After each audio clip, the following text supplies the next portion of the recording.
Hey hikers and outdoor lovers, what if your next adventure could help cure children's cancer? With the Cure Search Ultimate Hike, that's exactly what you'll do. Choose from 8 breathtaking trails and destinations across the country, like Mount Tamalpais in the Bay Area, the stunning Jackson Hole, or the scenic Shenandoah Valley. And that's just the start. Here's the challenge. Each Ultimate Hike pushes you to go the distance, up to 28 miles in a single day. It's tough, but it's totally doable, no matter your fitness level. Shorter distance options are available, and you'll get expert training every step of the way, both in person and virtually, so you'll be ready to tackle the trails like a pro. And as a special thank you for tuning in to the Hikes and Mikes podcast, you can register for the 2025 Ultimate Hike for free. Just use the promo code Hikes and Mikes when you sign up at theultimatehike.org, and your registration fee is waived. Ultimate Hike is the nation's largest endurance program dedicated to funding childhood cancer research. So if you're ready to lace up your boots, hit ultimatehike.org and let's hike together to make a life-saving impact. Don't forget, use code Hikes and Mikes, all one word, for free registration. Let's hit the trails and cure kids' cancer.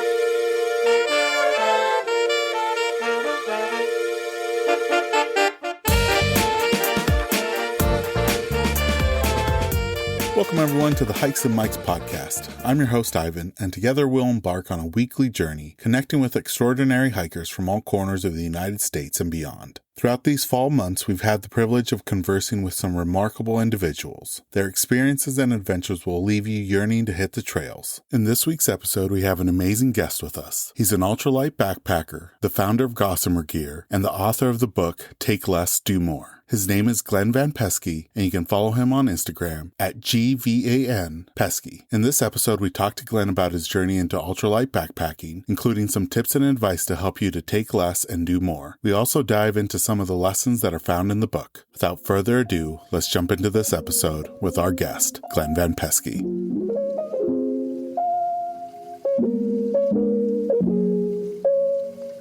Welcome, everyone, to the latest episode of the Hikes and Mikes podcast. I have a really special guest with me today. He is a backpacker, founder of Gossamer Gear, and now author. Glen Van Peski is here with me today, and he's going to be sharing a little bit about his hiking experience, his book. Glen, thank you so much for joining us on the podcast. We always like to start off by asking our guests to share a little bit about themselves and how they got started hiking. Thanks, Ivan, for having me on the podcast, and thanks for everything you do to take more people into the outdoors, to not just enjoy it yourself, but to drag others along, because that's a big deal for us at Gossamer Gear. So I'm a 66-year-old retired civil engineer. I worked my whole life doing engineering. Grew up in Southern California in the 60s. I was lucky to grow up before the internet was invented. So we were outside goofing off on bikes and climbing rocks and getting skin knees. And that came to a screeching halt when my parents were divorced when I was in 4th grade, and we moved in February to Western Massachusetts. And I was suddenly shoveling snow instead of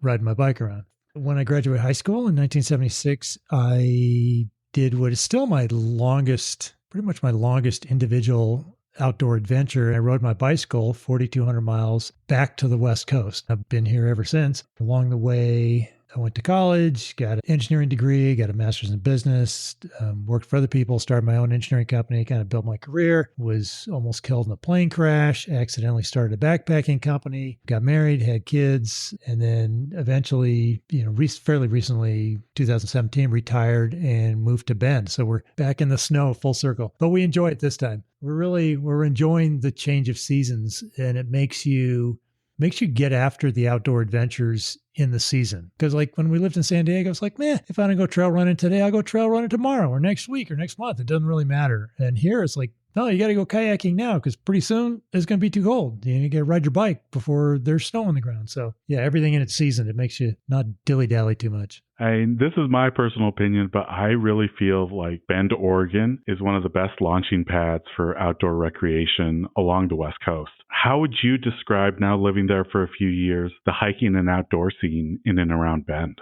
I mean, people ask us, they know I'm an engineer. They go, oh, when you retired, did you do spreadsheets to figure out like where you wanted to move? And Francie likes to tell the story. She says, Hell no. It says we came here like on a weekend and within 24 hours, Glen's looking at lots. We were originally going to go visit our son in Portland, but we couldn't use our timeshare credits and we wanted to use those. So we booked a place in Bend and, it was September. I mean, you got ponderosa trees, you got rivers, lakes, you got mountains. There's 200 miles of trails in a 20-mile radius of my door. Yeah, if you like the outdoors, I mean, this is your heaven and it's your tribe because almost everyone who's here, they're here because they love to recreate in the outdoors. They're a massive skier or biker or kayaker or stand-up paddleboarder or runner. The one thing, and this never applied to me because I was never fast enough to be anything anywhere, but I have heard that if you are like somebody somewhere else in like running or biking or something like that, be prepared to take a step down in your standings when you arrive to Bend because you've got world-class athletes living here. So you might be a slightly smaller fish in the pond when you move to Bend.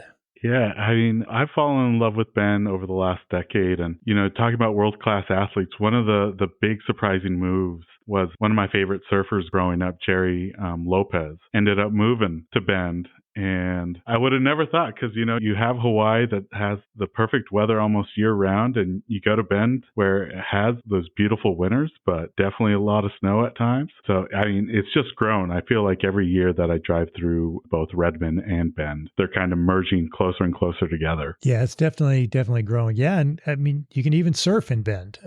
I go over that bridge and I see people in their big wetsuits and gloves and helmets surfing. It's like, oh man, just give it up. It's too cold, but oh, that's awesome. I'm gonna have to see where that's at. Is that on the Deschutes? Yeah, it's right over Colorado Street, over the bridge right near the Deschutes Brewery there. Yes, there's a standing wave that they built in the river. So you'll see people surfing. I kid you not. So we were just talking before we were recording about the first frost here in the Pacific Northwest. Before we get into your background, I did want to ask how the summer hiking season was for you, especially being in and around Bend, Oregon. Well, it's a funny thing. We travel a lot anyway. It's one of the advantages of being retired. But this year, we were gone a lot. We had, April every year, I typically do a trip down Buckskin Gulch in Utah, Arizona. So that was the end of April. And then May, we went to Germany to visit friends. We had a friend having a kind of anniversary party. And then we joined a bunch of Australian friends on a bike barge trip in the Netherlands, which is a cool way to travel. You bike every day, but you never have to unpack because your hotel is the barge and it follows you. So you've got your own room and, amazing food, and you've got a guide to tell you all about the stuff you're biking through. So we did that. And then we got back from that. I guess we were kind of around in June mostly. But then I did a trip to Immigrant Wilderness in Sierras, just kind of north of Yosemite in July. Then we came up actually to Birch Bay,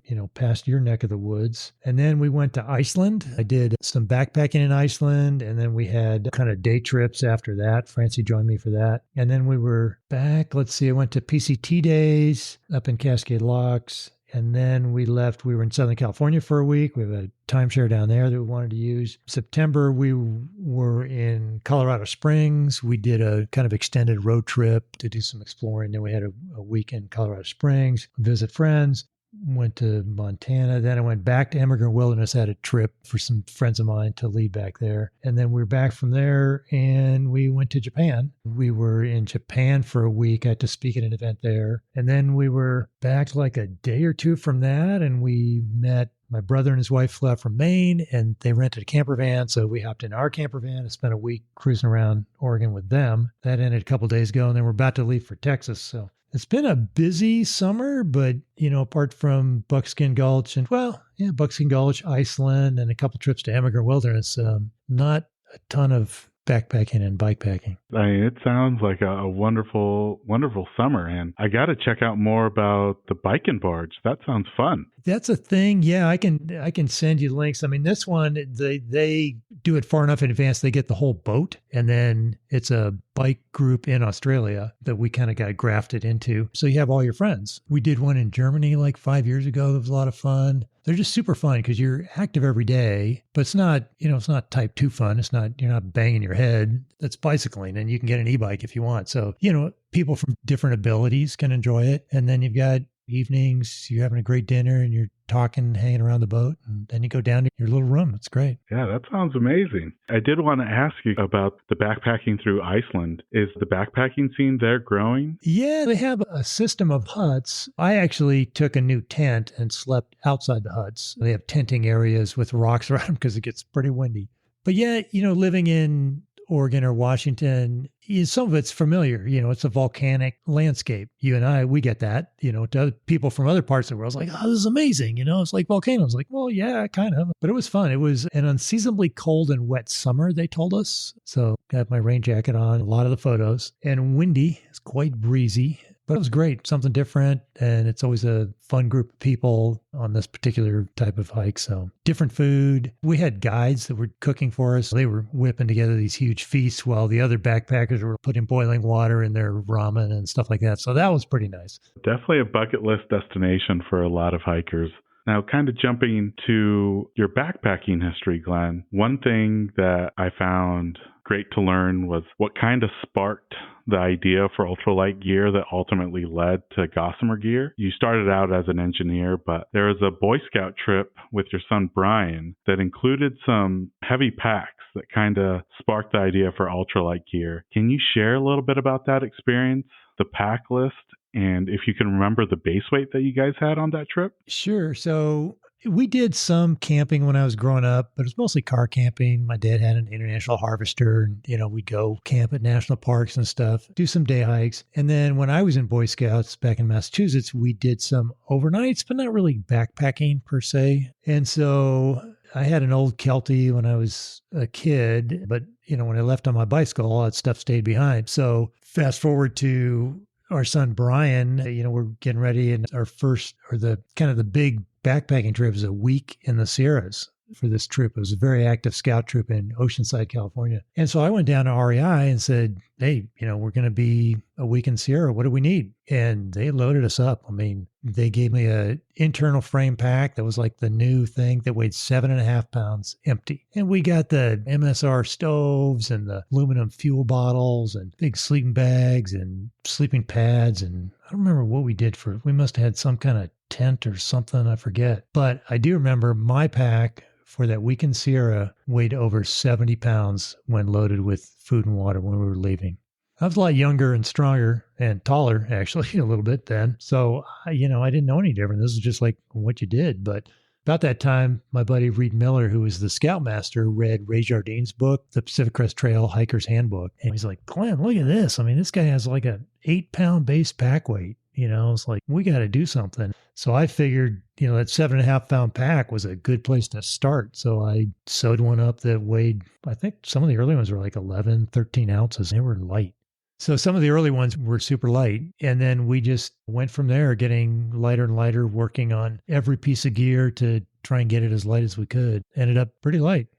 From your engineering background, was there anything from that background that helped you develop those first couple packs? Like any special lessons that you've learned through engineering that kind of helped you develop those packs at the beginning? Yeah, I think there's a couple things. One, it's not necessarily a good thing, but most engineers always figure like, there's a better way to do this. I could figure out, we tend to not be satisfied. It's like, we could do it better. But I think as an engineer, you tend to think in terms of, where's the stress? Where's the strain? Where's the abrasion going to be? And so you think in terms of what you need rather than just, well, this fabric's heavy and durable, we'll use it everywhere. And so you think about, where do you really need the tough fabric? Where do you need the strong fabric? Will a lighter webbing do? What are the strength tolerances that you need? So I think that helps. And then never being satisfied. I made one pack, and as I'm hiking along, I think, well, this is pretty good, but it could be better if I lowered this pocket an inch or added a pocket here, or whatever the case may be. So you always have that mindset of always trying to improve things and optimize them. In your book, Glenn, you mentioned that you still have those designs up for people to download and use, right? For those backpacks?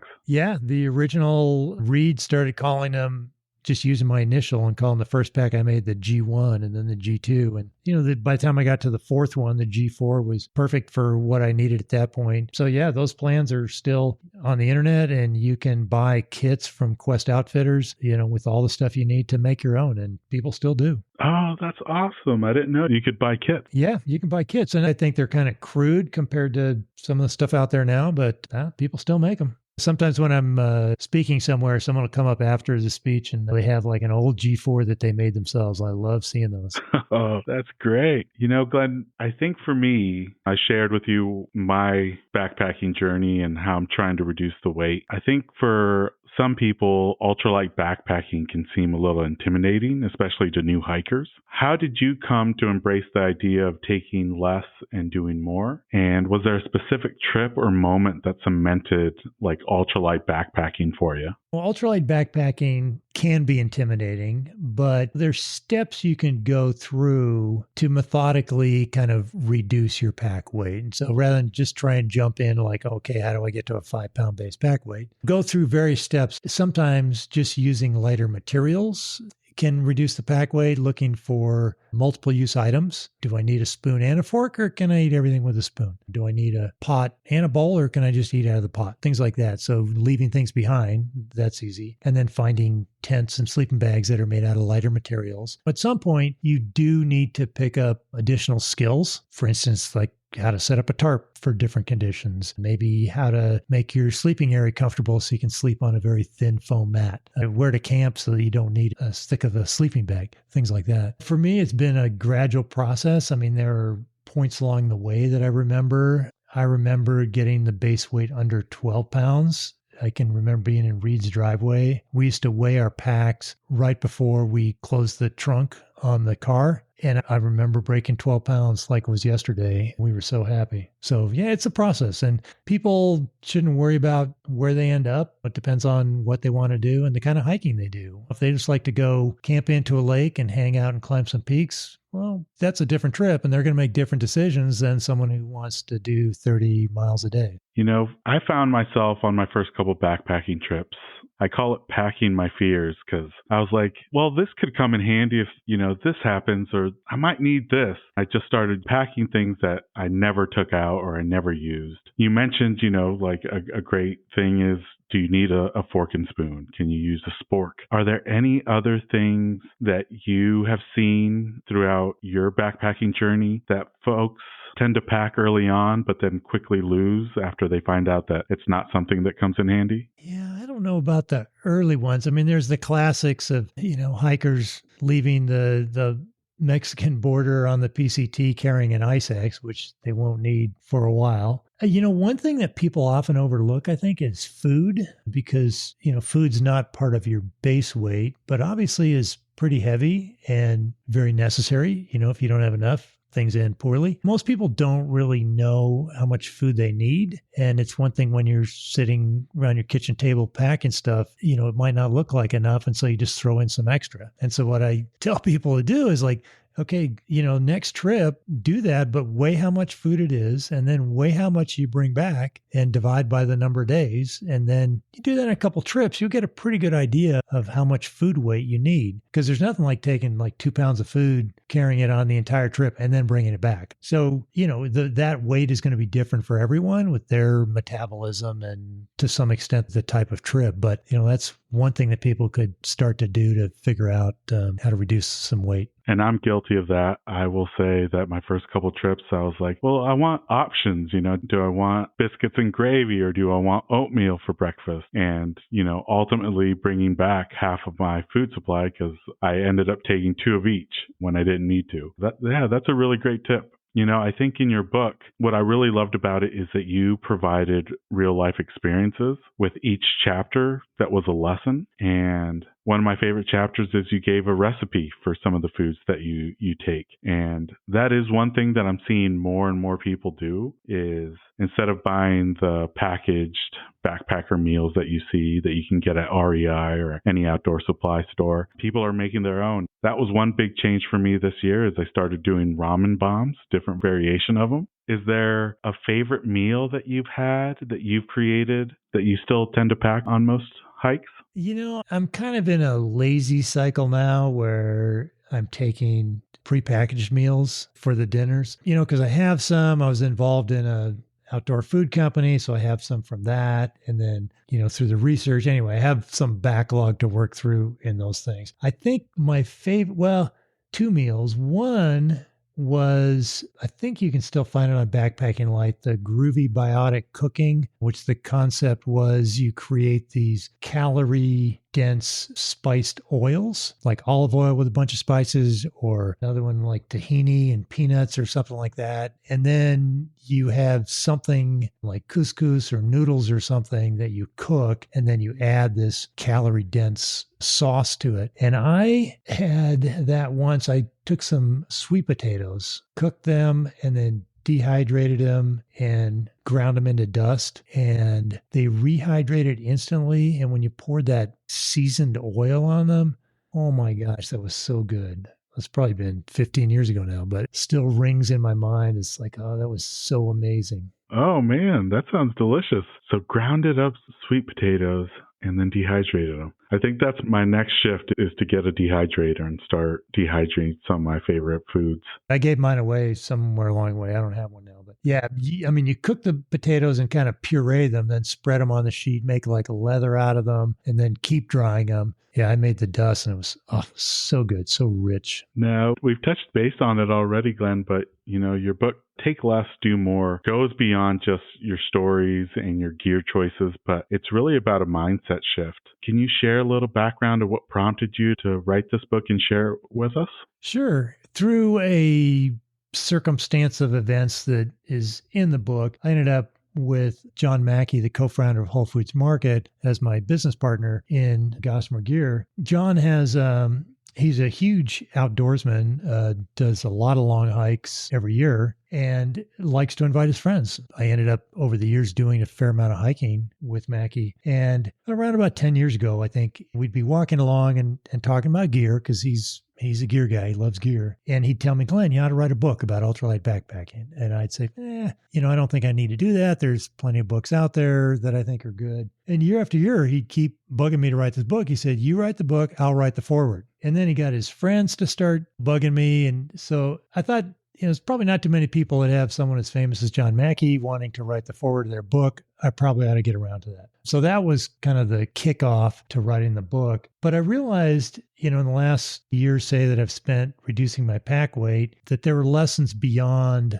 just backpacking, that some of those lessons apply to life in general. And so that was my goal in the book, was to take those lessons and have people think about the broader applications of those. Yeah, and that's what I really loved about the book, is each lesson was really thought-provoking for me personally, because you made a great decision by blending real-life experiences coincide with those lessons. Is that something that was planned like early on in the writing, or was that something that kind of developed as you started writing some drafts?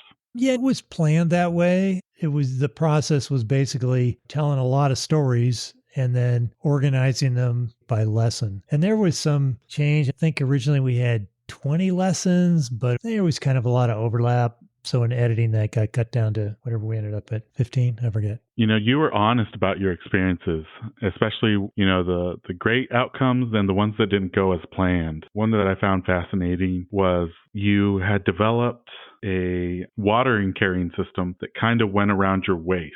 And when I heard that, I was like, oh, that's an incredible idea. And you share about that experience. And it was a great chapter lesson to read, because you do share, like, there is this balance between safety and then going ultralight. Is that something that has developed as you try different ideas to go even more ultralight? Yeah, I mean, there's certainly failures. I think if you're not failing, you're probably not trying hard enough, or you're not risking it. And obviously, you want to be safe about it. Michael Easter wrote The Comfort Crisis, which I think everyone should read. But one of his things is, rule number one is don't die.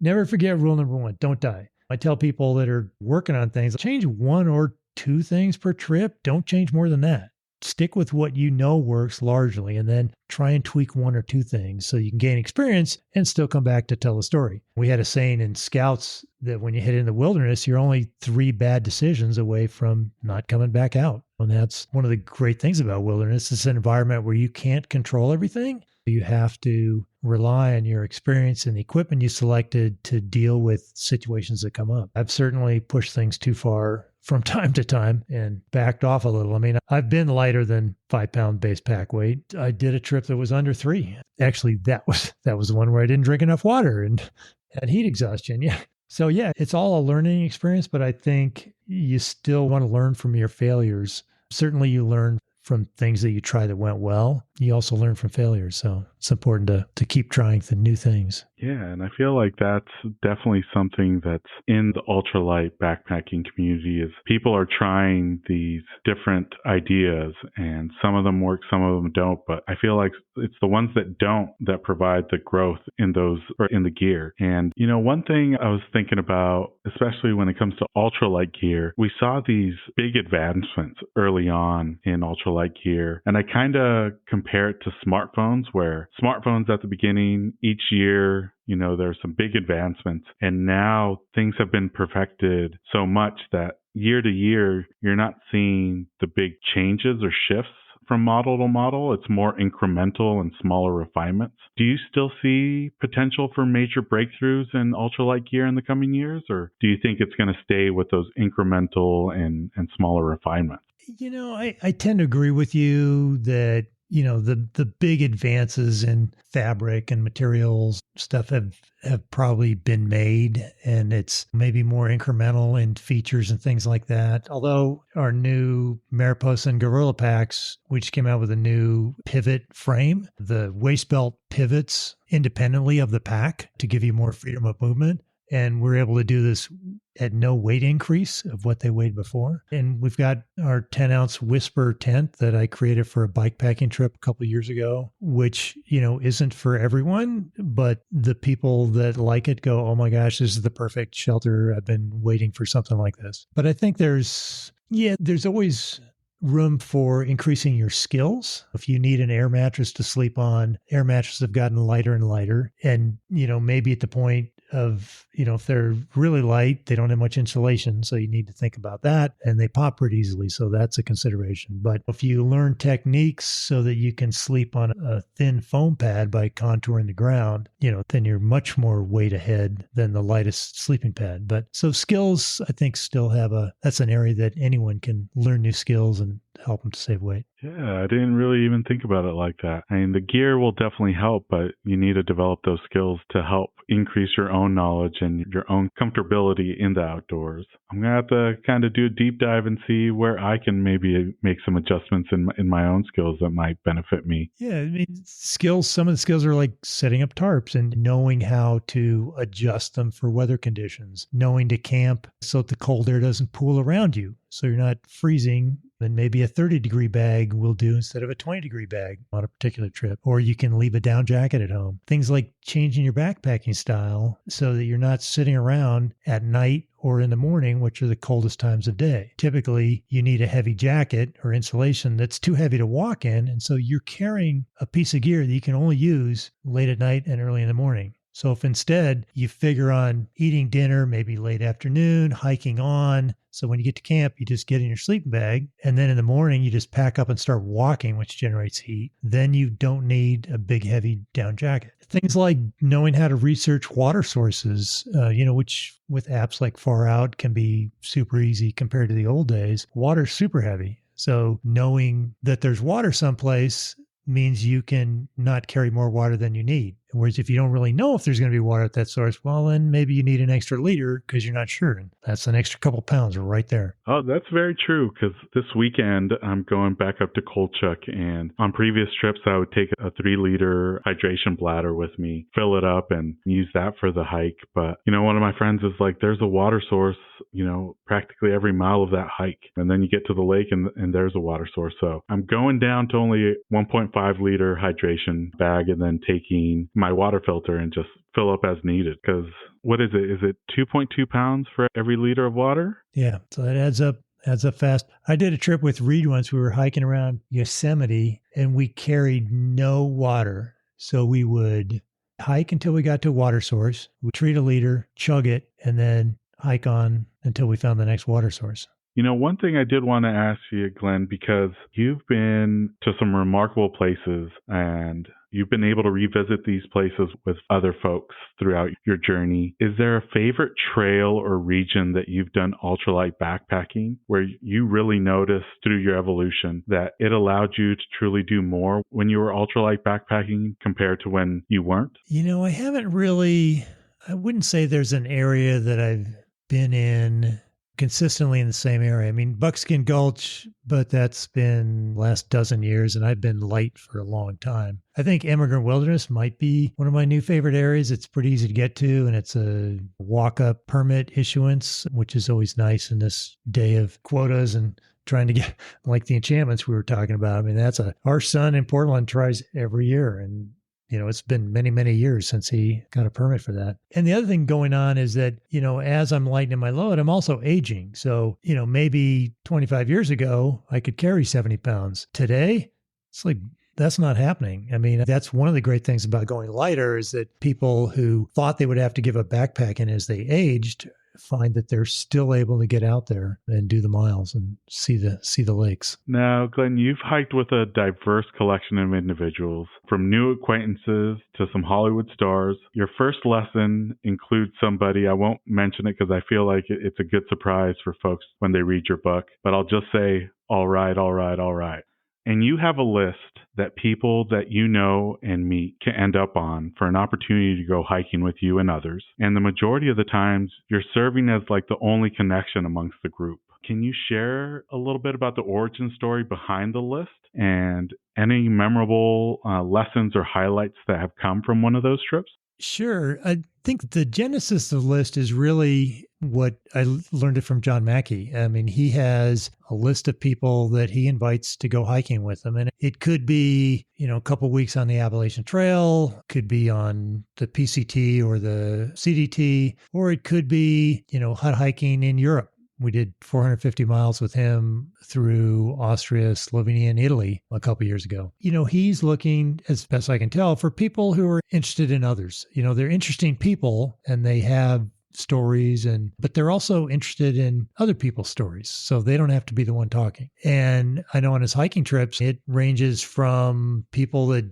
didn't finish high school to people that have multiple PhDs and are billionaires. He didn't really care. He doesn't see people in those terms. And so I have 3 criteria for being on my list. And the first one, which is non-negotiable, is that they're good company in the wilderness. So that's kind of the shorthand for that is people with something to say but nothing to prove. They're interesting people, but they're also interested in others. The second criteria is that they have some level of physical fitness because the trips will be more enjoyable. And then the third is that they've got their gear pretty much together. I'm not going to tell you how to set up your tent. These are people that they know how to poop in the woods. They know how to set up tents. They know how to cook dinner. I don't have the gift of teaching basics. There's other people that do that. So those are kind of the 3 criteria for people ending up on the list. And then, I'll get, usually 8's a good group size. More than that gets a little unwieldy sometimes. So I'll send out a blind copy to the list, and whoever responds, I start to put together a roster and we go from there. Is that trip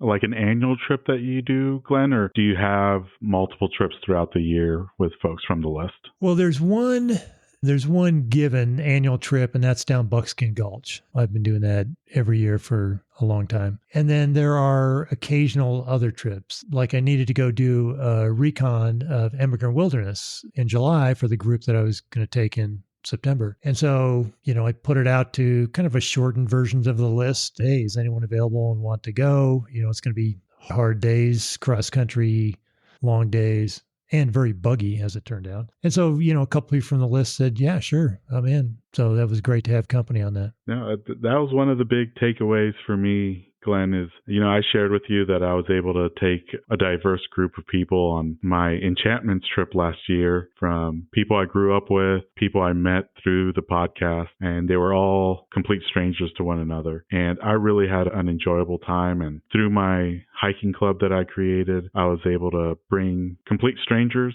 together, and we hit the trails in and around Central Washington. And I'm hoping to be able to have a list. So when I do score some of these permits, or not even hard to get, but just permits in general to great locations, to be able to kind of call upon people that I've come across and share those memorable experiences with people I've met along the way. It's a fun thing because, if you get the permits, I'm probably like a lot of us where it's like, yeah, I'd like to go backpacking, but sometimes it's like you get busy with, doing the podcast or work and things like that. And so you don't put something on the calendar. And so, if you can do that, you get some permits and then you send it out to people, go, hey, this weekend, we're going to go do this. Then, it puts a date on the calendar and people can go, oh yeah, that'd be great. And then if they have questions about it, if it's a trip you've done before, you go, yeah, here's something about the trip and here's what we're going to do. And so that takes some of the pressure off them. They don't have to learn everything. You can help them kind of figure out what's required and how much food they're going to need and how steep it is, what the weather's usually like, what the temperatures are like. So it makes it easier for people to get outside, which is what it's all about. These last couple questions, Glenn, are questions we like to ask all our guests here on the podcast.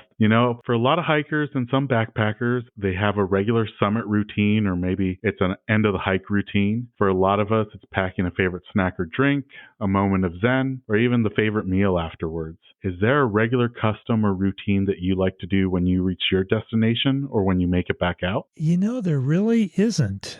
My routine when I get home is to repack all my gear so I'm ready to go. My gear is packed now. If you called up and said, hey, Glenn, tomorrow morning, let's go hike. It's like, I can throw some food in and be ready to go. So I guess that's my kind of after hike routine. I don't really have any other than repacking anything that got used in my first aid kit and cleaning everything and packing it back up so it's ready to go. Because that's one thing I do struggle, especially after a long day of hiking, is cleaning my water hydration bladder or unpacking. I normally leave it for like the next day, but to do it once you get home, and then this way I'm not scrambling 24 hours before a hike, trying to make sure that I have my pack together. No, that's a good one. I like it. That's the scramble part. Most people, it's like if you had to plan for a 4-day trip, they're like, where's that jacket? Where'd I put this? Where's my buff? Where's all this stuff? All my stuff is packed and ready to go. I just need to decide like which sleeping bag, which down jacket, throw the food in, and I'm out the door. Good to go. Okay. I'm going to have to try to practice that this weekend, see if I can do it. Now, this next one, I'm really interested, especially with your ultralight background. Is there a luxury item that you tend to pack that falls outside of the essentials that might bring you comfort? It might be a comfort item, but it might not necessarily be ultralight or an essential. Is there anything that's in your pack list that kind of falls into that category? As I get older, I find I don't like being cold. I do it and I accept that I'm going to be cold at some point backpacking. I've had some bad experiences that. So I find, I have a 20 degree and a 30 degree bag. The one is like 17 ounces change. The other one's 22 ounces. So I find if I think it's going to be 30, I'm taking the 20 degree bag. If I know it's not going to get below 40, it's like, okay, I'll take the 30 degree bag. So I would say those extra couple ounces of down, that's my luxury item. We're at the tail end of 2024 and 2025 will be right upon us. Is there any hiking or travel goals that you have for the remainder of the year or in 2025? Well, let's see, the remainder of the year, we're about to have a month road trip, so that's going to be its own adventure. But I don't have a lot on the calendar for 2025. There are various trips in kind of like planning stages. We're talking about going to New Zealand and doing some day hiking, probably renting a van and going around and doing some speaking. They're having some hiker event in Europe in June. Might go out for that. I want to get back to Emigrant Wilderness and do some bike trips. I didn't really get on my bike much this year, so I want to get back and do some bike packing. But other than Buckskin, which I'll be up New Year's Eve because it's a rotating 4-month cycle on the permit. So New Year's Eve on the computer, nailing permits for April in Buckskin Gulch. So that'll be kind of the kickoff trip of the year. I'm a really big fan of the book. I got to ask, I know it just came out this year, but will we be seeing a follow-up to Take Less, Do More? Or is there any other writing or creative projects that you have in the works that you can share with us? Nothing for sure. I have a couple of ideas, a couple of study guides, ideas kind of rattling around in my head for Take Less, Do More. Maybe a leadership-based one, a faith-based one. There's smaller book idea rattling around about handwritten notes and, maybe everything I needed to know about life I learned washing dishes, something like that. But I don't know. No plan. Writing a book is a lot of work. So I'm not in a hurry to engage in that again, for sure. So we're at the tail end of the podcast, Glenn. This last little section is the this or that questions, where I'm going to give you 10 hiking related topics and you just choose which one you prefer out of the two. The first one is, do you have a preference in hiking in the summer months or in the fall? Yeah, I would say yes. Yes to hiking. Yeah, prefer hiking in the fall. The crowds are gone, bugs are gone, temperatures are cooler, days are shorter, so that can affect mileage. But yeah, fall is my preference for sure. And this is one of our first tough ones, but waterfalls or summits? I'm not much of a summit guy. I just enjoy the journey. If there's a waterfall along it, that's great. It's a water source, means I have to carry less water. But yeah, I wouldn't go out of my way to do a summit necessarily, or a waterfall generally, but especially a summit. And then when it comes to trail systems, do you prefer trails that have switchbacks or would you rather go straight up? I'm getting old. I like the switchbacks, but sometimes they can be frustrating. So, cross country is good sometimes just to mix it up. And so if it's cross country, I'll probably just hoof straight up. But yeah, if I'm on a trail, switchbacks are appreciated. And then this is our most controversial question, but trek poles or freehand? Yeah, I'm a trekking pole guy. They're my tent poles. Use them to cross rivers. And, if you get them in Gossamer gear, they're light, so they're not super heavy. Yeah, I think that's one of my next investments is going to be a trekking pole tent to be able to reduce some weight. Now, this next one, Glenn, is about your footwear. Did you transition into trail runners or do you still wear traditional hiking boots? No, I had those. I had back on that 70-pound pack I had in the Sierras. I think I had the lightest hiking boot I could find even back then, which was something called the Vask, like Sundowner or something, leather boots. But I've been in running shoes for a very long time. For day hikes, do you prefer, or backpacking trips, do you prefer a loop trail or an out and back trail? Yeah, for day hike, I'm not a day hike guy. It's like if I can't sleep in the dirt, it's like, what's the point? I don't know. It's like a mental thing. I'm just not a day hike guy. So for either backpacking, I like loop trails too. I don't like to see, even though I generally don't like to see the same territory. It always looks different going the other way. So again, it's just a mental block. But yeah, if I get to choose, I'm going loop trail. And then if you had to choose between these two types of terrains, would you prefer a muddy trail or a rocky trail? I go rocky. Of course, there's gradations here. Muddy could be, an inch of mud. Muddy could be like up to your knees. So, and same with rocky, but I don't know. I'm going rocky. And then these next two are our toughest ones, but would you rather catch the sunset on a hike or a sunrise? Sunrise, because that means I'm going to get some miles in. I packed up with a headlamp and I'm making use of all available daylight. Sunset, if I'm still hiking, that means I'm going to be finding a campsite in the dark, maybe hanging a bear bag in the dark. I've done it, but it's not my preference for sure. And then spring wildflowers or fall colors? Oh, tough one. But with fall colors, you also get fall berries. So to me, I'm going with the fall colors. And then the last one is, if you had to choose between the two, steep climb or long distance? Oh, a long distance for sure. Yeah, I can do miles, but the elevation's tough. And that was it, Glenn, for the this or that questions. Are there any key points that you would like folks to take away after reading your book? The key points will be different for everyone. Let's face it, I haven't discovered any massive new thing, but what I realize is that people are in different places in their life and hear things in different ways. And so my hope is that the words I've chosen and the timing in people's life as they pick up the book cause them to learn some things that can give them a life with more meaning, purpose, and joy. I love it.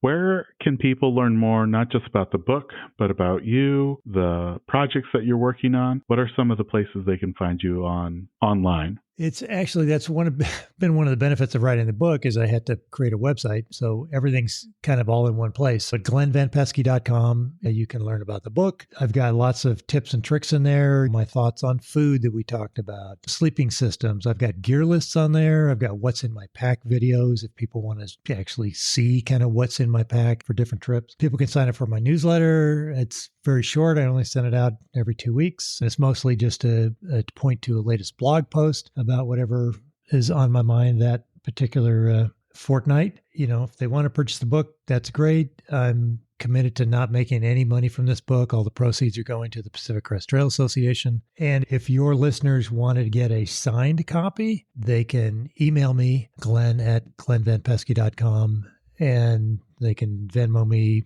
$30 and I'll mail them a signed book with a couple mini lip balms and write anything they want in it. So that's always an option. Yeah, we'll definitely put your website on the episode show notes. And Glen, did I see this right? You also have an Instagram? Yes. Yeah, I am. The two most active socials are Instagram and LinkedIn. And we'll be sure to link those in the episode show notes as well. Glen, it has been amazing talking with you, not just about your experiences, but about your book and all the life lessons that you've been able to share with us. Thank you so much for coming on the podcast. I really appreciate it. Well, thanks for having me, and thanks for doing what you're doing, taking people along with you on your journey into backpacking. That's so important.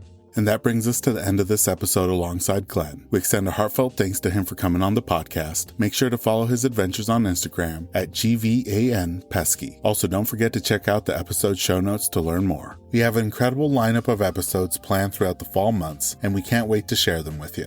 New episodes will be dropping every Monday, with occasional bonus episodes on Fridays. To ensure that you never miss out on those thrilling tales, remember to hit the like and subscribe button. Your support means the world to us. Don't forget to join our vibrant community on Instagram at Hikes and Mikes. We'll be sharing episode visuals, my own personal hiking content, and so much more. Let's stay connected and continue to inspire each other on this remarkable journey. As we bid farewell, remember to tread those happy trails, embrace the great outdoors, and keep the spirit of adventure alive. Until next time, my fellow explorers, happy hiking. This episode's music was created by Ketsa. Follow him on Instagram at Ketsa Music.